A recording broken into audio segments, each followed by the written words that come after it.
उपमुख्यमंत्री एकनाथ शिंदे आज पालघर जिल्ह्याच्या दौऱ्यावर पालिका निवडणुकांच्या अनुषंगाने पदाधिकारी आणि कार्यकर्त्यांची महत्त्वाची बैठक। शिंदे आणि सरनाईकांच्या उपस्थितीत बैठक पार पडणार। 7 ऑगस्टला इंडिया आघाडीची दिल्लीत डिनर डिप्लोमसी सूत्रांची माहिती। डिनर डिप्लोमसीला उद्धव ठाकरे उपस्थित राहणार। डिनर डिप्लोमसीत उपराष्ट्रपती पदाचा उमेदवार ठरवला जाण्याची शक्यता।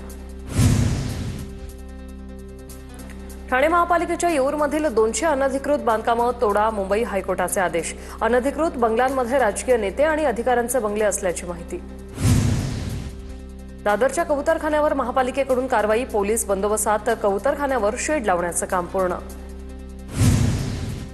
लोकलमधून पडून होणाऱ्या अपघातांच्या घटनांवर नियंत्रण मिळवण्यासाठी मध्य रेल्वेचं महत्त्वाचं पाऊल। कुर्ला कारशेडमध्ये सामान्य लोकांसाठी स्वयंचलित दरवाजांचा पहिला प्रोटोटाइप कोच तयार। देशभरातील विमानतळांवर तस्करी दरम्यान पकडल्या जाणाऱ्या प्राणीपक्ष्यांना संबंधित विमान कंपनीद्वारेच परत पाठवा, नागरी विमान वाहतूक महासंचालनालयाचे आदेश। पीओपी सामग्रीचे जलद विघटन होणार, राज्याच्या पर्यावरण विभागाकडून एक समिती नियुक्त। ही समिती दर 6 महिन्याला सरकारला अहवाल देणार।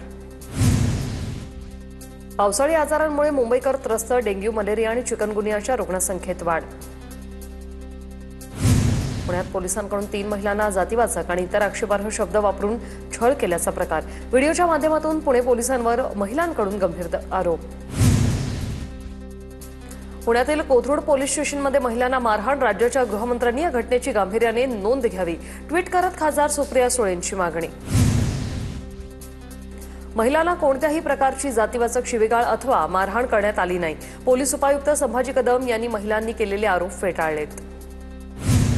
पुण्यातील सिंहगड रोडवरील नवीन उड्डाणपुलाला भेगा, अवघ्या 3 महिन्यात नवीन उड्डाणपुलाला भेगा। हा पूल 1 मे 2025 रोजी वाहतुकीसाठी खुला करण्यात आला होता।